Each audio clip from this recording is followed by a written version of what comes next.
wa innahu la ya'ti yaumal qiyamati bi quruniha wa adfariha wa ash'ariha wa inna dama laqa min Allah bima makanin qabla an yaqwa fil ardi fatayyibu biha nafsaha.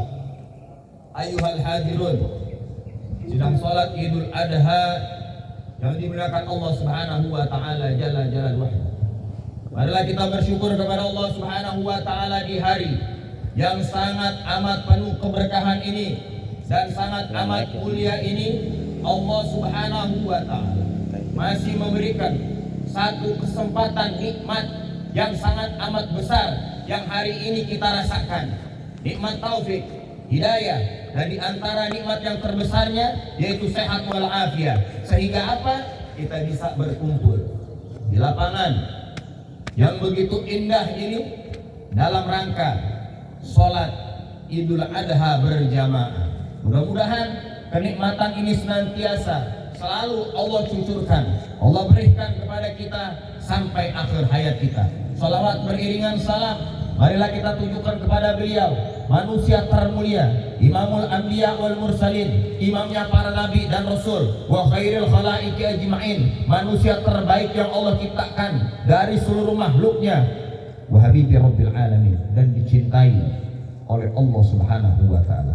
Beliau adalah manusia yang paling akhlakun karimun, terbaik akhlaknya, lisanun afifun, lemah lembut lisannya, qalbun rahimun, hati yang penuh dengan kasih sayang. Beliau adalah imam kita, habibana wa maulana Muhammad. Semoga salawat salam manis yang kita sampaikan diterima oleh beliau. Allahumma salli ala sayyidina Muhammad wa ala ali sayyidina Muhammad. Hadirin sidang salat Idul Adha yang dimuliakan Allah Subhanahu wa taala. Berdirinya khatib di mimbar ini ingin menyampaikan satu wasiat khususnya untuk diri khatib, umumnya untuk kita semua. Marilah kita tingkatkan ketakwaan kita kepada Allah Ta'ala dengan sebenar-benarnya bertakwa. Allah Ta'ala berfirman dalam Al-Quran, ittaqullaha haqqa tuqatihi wa la tamutunna illa wa antum muslimun. Hei kalian yang mengaku beriman kepadaku, kata Allah, ayo bertakwalah dengan sesungguh-sungguhnya. Jangan sampai kalian ini mati lepas ruh dari jasad tanpa membawa iman dan Islam. Al-Imam Ibn Katsir yang bermadhab Syafi'i, beliau menafsirkan apa itu takwa yang sesungguhnya dan siapa mereka yang mendapat titel, gelar, level takwa, la'allakum tattaqun, yang kelak mati membawa iman dan Islam. Kata Imam Ibn Katsir, yang pertama, mereka yang mendapat gelar takwa yang kelak nanti mati bawa iman dan Islam, ayyuta'a fala yu'sa, selalu taat kepada Allah, tidak durhaka kepada Allah. Andai kata mereka lalai, andai kata mereka khilaf, andai kata mereka lupa, andai kata mereka mendurhakai Allah Subhanahu wa taala, jangan berkecil hati, jangan putus harapan. La taqnatu min rahmatillah. Nabi Muhammad menjelaskan dalam hadis sahihnya, dalam Sahih Bukhari mengatakan, Allah Subhanahu wa taala afrahu bi taubatin taib. Allah bergembira, Allah bunga, Allah bangga kepada siapa? Kepada mereka ahli maksiat yang rendah hati, ahli maksiat yang mau kembali, ketimbang ahli ibadah yang sombong. Allah bangga, Allah bahagia, Allah akan berbunga kepada siapa? Kepada mereka yang hari ini bermaksiat, yang hari ini lalai, yang hari ini lupa, yang hari ini durhaka kepada Allah, menyegerakan dirinya untuk bertaubat. Taubatan nasuha wa nadama 'alal khataya. Bertobat kepada Allah dengan sungguh-sungguh, menyesal dari segala macam kesalahan yang pernah mereka lakukan kepada Allah Subhanahu wa taala. Itu afalan, taat kepada Allah, jangan durhaka kepada Allah. Insyaallah mati dalam keadaan husnul khatimah, mendapat gelar la'allakum tattaqun. Yang kedua, ayuskara fala yukfar. Manusia yang ingin mendapat gelar la'allakum tattaqun bukan hanya taat kepada Allah, wajib setiap apa yang diberikan oleh Allah, setiap apa yang dirahmati oleh Allah, setiap apa yang dianugerahi oleh Allah kepada kita, wajib kita syukuri. Lain syakartum lazidanakum. Diberi kesehatan kita bersyukur, kalau nggak mau sakit terus bersyukur. Dengan apa? Ibadah, insya Allah kenikmatan akan Allah tambah. Sampai mati nggak akan merasakan sakit yang parah-parah. Diberi harta, bersyukur kepada Allah, jangan sampai kita gugur. Insya Allah harta kita bukan hanya untuk mencukupi diri kita, bukan hanya untuk mencukupi sanak famili, handai tolan keluarga kita, bahkan di luar sana banyak orang-orang fuqara masakin akan kebagian berkah daripada harta kita kalau kita mau bersyukur dengan cara apa? Membagi-bagikan sebagian harta yang kita miliki untuk orang-orang fuqara wal masakin. Diberi jabatan wajib bersyukur. Kalau tidak bersyukur, nauzubillah, yang kita akan rasakan bukan hanya pejabat yang mendapat azabnya, rakyatnya, masyarakatnya, umatnya akan mendapat siksa dari Allah Subhanahu wa taala. La in syakartum la azidanakum. Kalian bersyukur, pasti akan aku tambah. Wa in kafartum inna adzabi lasyadid. Berapa banyak orang yang hari ini Allah kasih penyakit, Allah kasih lumpuh, penyakitnya enggak sembuh-sembuh lantaran enggak bersyukur. Akhirnya apa? Dalam sakitnya menjerit meminta kepada Allah, ya Allah, berikan kami kesehatan. Kalau kami sehat, kami akan ibadah kembali kepadamu. Berapa banyak manusia menjadi bangkrut, menjadi pengemis, bahkan berakhir dalam perkara-perkara yang berat, habis hartanya. Dulu waktu kaya, dia lupa kepada Allah, giliran miskin, baru dia berkata kepada Allah, ya Allah, berikan kami, kembalikan harta kami akan berbagi, kami akan bersedekah. Berapa banyak para pejabat-pejabat yang dulu makomnya, kedudukannya, levelnya, tingkatannya sampai presiden, tapi jabatannya tidak dipakai untuk bersyukur kepada Allah. Inna adzabi lasyadid. Berapa banyak para presiden kita mati dalam keadaan suul khatimah. Pejabat-pejabat kita mati, jabatannya suul khatimah, matinya suul khatimah. Bahkan sampai sekarang mereka sudah tidak ada di dunia, tapi laknatan, kutukan, cacian masih datang terus kepada mereka yang sudah mati. Lantaran apa? Tidak bersyukur akan nikmat yang pernah Allah berikan kepada kita. Syaratnya kalau mau mati husnul khatimah, pertama taat, yang kedua apa? Syukur, yang ketiga ayat qara fala yunsa. Kalau kita mau mendapat gelar la'allakum tattaqun, orang yang bertakwa ini tidak mudah diraih. Kita ini mau dapat la'allakum tattaqun, tidak sangat amat sulit untuk digapai, untuk mencapai titel tersebut. Makanya syaratnya kudu taat. Wajib syukur yang ketiga ayun qara fala yunsa. Harus selalu mengingat Allah dimanapun kita berada, dalam kondisi apapun, sehat, sakit, susah, senang, lapang, sempit. Kalau itu sudah kita jalankan ketiganya, insya Allah kita akan mendapat gelar la'allakum tattaqun. Allahu akbar, Allahu akbar, Allahu akbar, walillahil hamd. Hadirin sidang sholat Jumat Idul Adha yang diberkahi Allah Subhanahu wa taala. Alhamdulillah. Dari mulai dari asar sampai sekarang tidak henti, bahkan nanti bersambung sampai tanggal 13. Dari tanggal 9, 10, 11, 12, 13, 5 hari berturut-turut kita takbir kepada Allah. Takbir, tahlil, tahmid. Yang mana ini disunahkan, bahkan muakkad bagi kita yang beriman kepada Allah untuk memuja dan memuji Allah, karena ini adalah hari yang sangat amat besar, hari raya untuk umat Islam, hari raya Idul Adha atau hari raya kurban. Karena apa? Berbarengan di hari ini seluruh umat Islam di dunia mendapat kesempatan untuk menyempurnakan rukun Islamnya, yaitu apa? Hajjul baiti man istata'a ilaihi sabila. Berangkat haji bagi yang mampu. Hadirin, Nabi Muhammad pernah menyampaikan, kalau kita tidak mampu, jangan dipaksakan. Ukuran mampu itu bukan hanya cukup tenaga kuat, bukan hanya cukup hartanya, utama paling pertama cukup ilmu dan adabnya. Hati-hati hadirin. Nabi Muhammad sampaikan dengan tegas, saya di zaman ala umati, akan datang nanti satu zaman pada umatku, yakhrujul hajj ala arba'atil asya. Ada 4 golongan manusia keluar dari negerinya, mereka harusnya menyempurnakan rukun Islamnya yang kelima, tapi ternyata mereka tidak ada kemampuan untuk menjalankannya. Harta mereka cukup, tenaga mereka masih kuat, tapi disayangkan ilmu mereka kosong. Maka kata Nabi, 4 golongan manusia ini yang akan berangkat haji, mereka tidak akan menyempurnakan rukun Islamnya. Setiap langkahnya jadi bahan api neraka, setiap tetes keringatnya jadi bahan siksaan kelak nanti di hari kiamat. Siapa mereka? Yang pertama kata Rasulullah, umara'uhum linujah, para aparat pemerintah, dari bawahan sampai atasan ada kesempatan berangkat haji, mereka di sana tidak membawa ilmu yang cukup, sehingga mereka pikir datang ke sana hanya pelesiran jalan-jalan, nggak ada membekas. Orang yang berangkat haji, yang hajinya diterima, hajjan mabrur, yang hajinya diterima oleh Allah, pulang ke negerinya, la'allakum tattaqun, sudah dia tinggalkan itu yang namanya maksiat, selalu taat kepada Allah. senantiasa hidupnya selalu bersyukur, tiap hari pegang Quran, belum azan setengah jam mereka sudah ngetem di masjid. Berapa banyak para pejabat kita pulang haji malah menjadi penjahat. Berapa banyak pejabat kita pulang haji makin banyak korupsinya.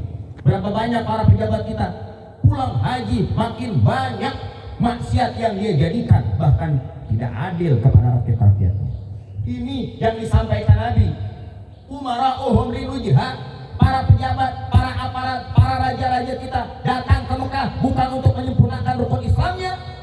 Ke sana hanya cuma jalan-jalan. Terus apa lagi? An aghniya'uhum litijarah, orang kaya, orang yang punya duit, konglomerat, bahkan para artis-artis yang dikatakan uswatun hasanah, pabrik figur.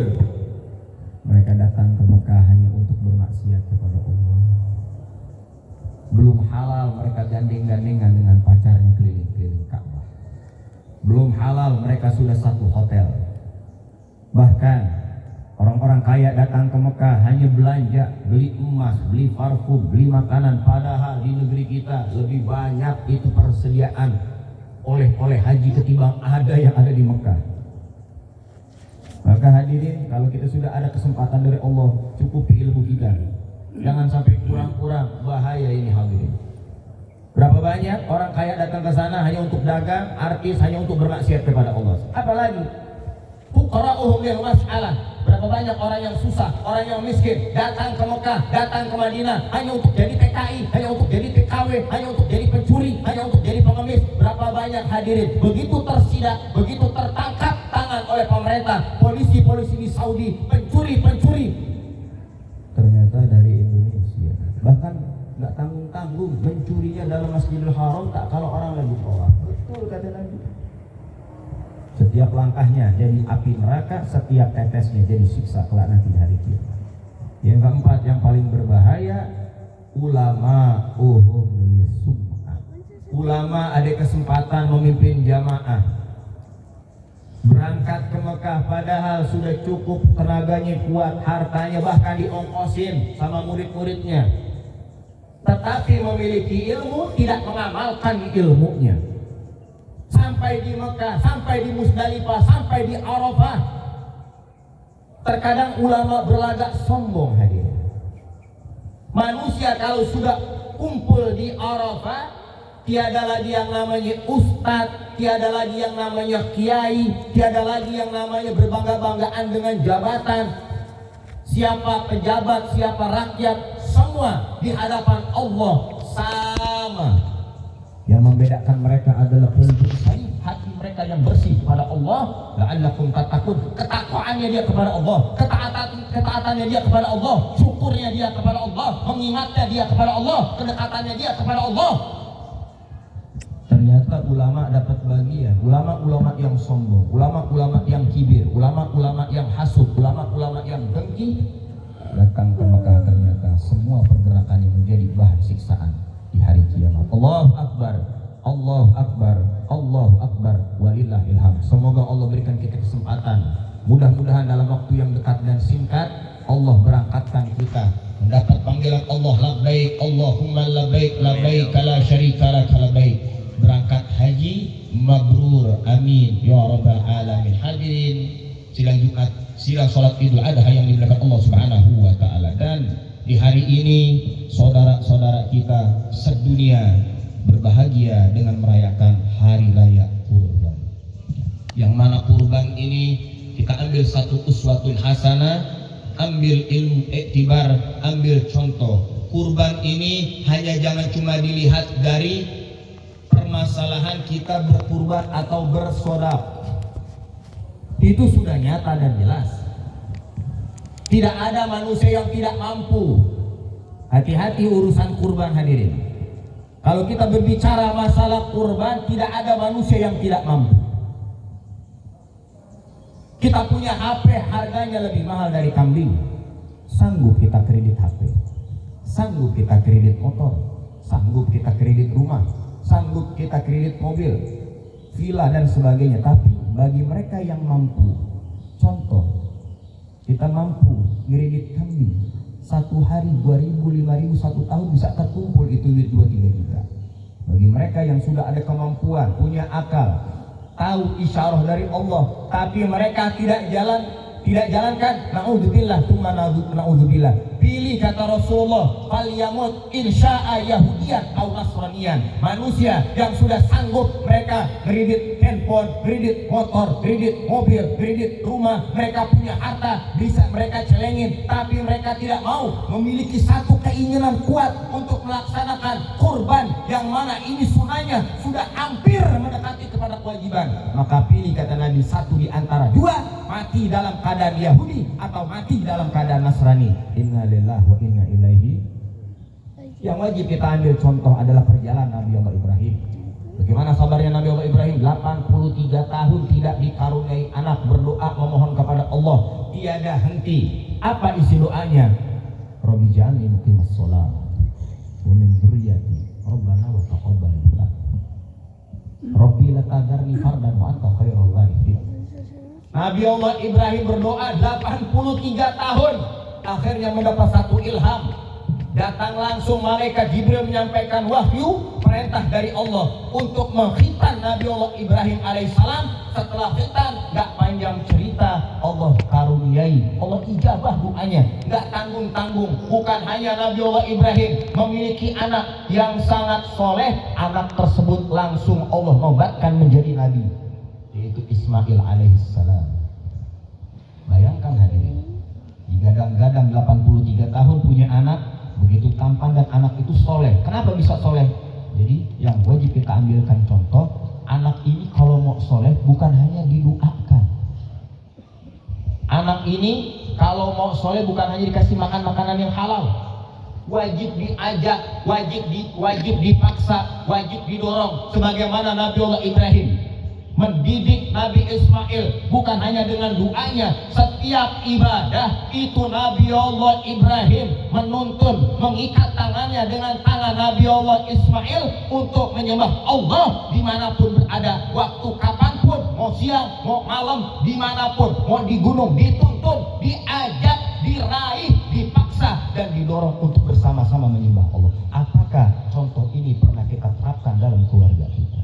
Terkadang bapaknya sholat subuh dibiarkan anaknya tidur sampai kesiangan. Anaknya asik, bapaknya duduk di majelis taklim, anaknya dibiarkan main handphone. Kita lihat bagaimana anak kita nggak rusak, bagaimana anak kita akhlaknya nggak buruk, bagaimana anak kita nggak durhaka di orang tuanya, terkadang durhaka kepada gurunya. Kenapa sebabnya? Karena orang tua tidak menjadi cerminan yang baik. Jadikan peristiwa kurban ini adalah contoh bagaimana cara kita mendidik anak meniru Nabi Allah Ibrahim. Bayangkan hadirin, solehnya Nabi Allah Ismail tak kalah. Ini ada dalil yang mana terkadang kita punya sahabat, punya teman, apabila menemui dalil dalam mimpi jangan dipakai karena tidak sahih. Ini Nabi Ibrahim bermimpi 3 kali berturut-turut. Dalam Al-Quran diceritakan, ya bunaya, ini arafil manam ani adbahuka fanzur ma'adha. Bayangkan hadirin, Nabi Allah Ibrahim mimpi 3 kali untuk menyembelih anaknya. Atas perintah Tuhan Allah Ta'ala, Allah ingin menguji ente ini, begitu saya kasih nikmat, bersyukur atau enggak? Saya kasih anak, lebih cinta anak apa lebih cinta kepada saya? Begitu ada perintah sembelih, Masya Allah, Tabarakallah, Allahu Akbar, Allahu Akbar, Allahu Akbar, walillahil hamd. Nabi Allah Ibrahim langsung datangkan anaknya. Anaknya tidak menolak, anaknya tidak mundur, anaknya punya kuat hati yang sangat luar biasa, mentalnya bermental baja. Apa jawaban anaknya? Ya abati amma tu'mar fasatajiduni insyaallah minas sabirin. Ya abah, wahai orang tuaku yang aku cintai dan aku kasihi, pilihlah cinta kepada Allah ketimbang cinta kepada anakmu. Kalau memang ini betul-betul perintah datangnya dari Allah, jangan ragu, jangan mundur, jangan kendor. Ayo, di mana abah mau menyembelih saya akan ikut di belakang abah. Allahu Akbar, Allahu Akbar, walillahil hamd. Satu contoh iktibar, mudah-mudahan hadirin dalam khutbah yang singkat ini Allah Subhanahu wa Ta'ala memberikan kita satu nikmat, yang mana nikmat tersebut pernah diberikan oleh Nabi Allah Ibrahim. Allah jadikan anak kita anak-anak yang soleh dan soleha. ja'alallahu wa iyyakum min aidin wal faizin as-sa'ilin al-ghanimin al-maqbulin qalana iyyakum fi zumratil ibadis salihin. A'udzu billahi minasyaitonir rajim. Inna a'tainakal kautsar fashalli li rabbika wanhar inna syani'aka huwal abtar. Allahu akbar, Allahu akbar, Allahu akbar. Allahu akbar, Allahu akbar, Allahu akbar, Allahu akbar. Allahu akbar kabira walhamdulillahi katsira wa subhanallahi bukratan wa asila. Alhamdulillah. Alhamdulillahilladzi a'ada wa qarrar ahmadu subhanahu khalaqa wa sawar. Wa asyhadu an la ilaha illallah wahdahu la syarika la syahadatan yaqulu bil mizani fil mahsyar.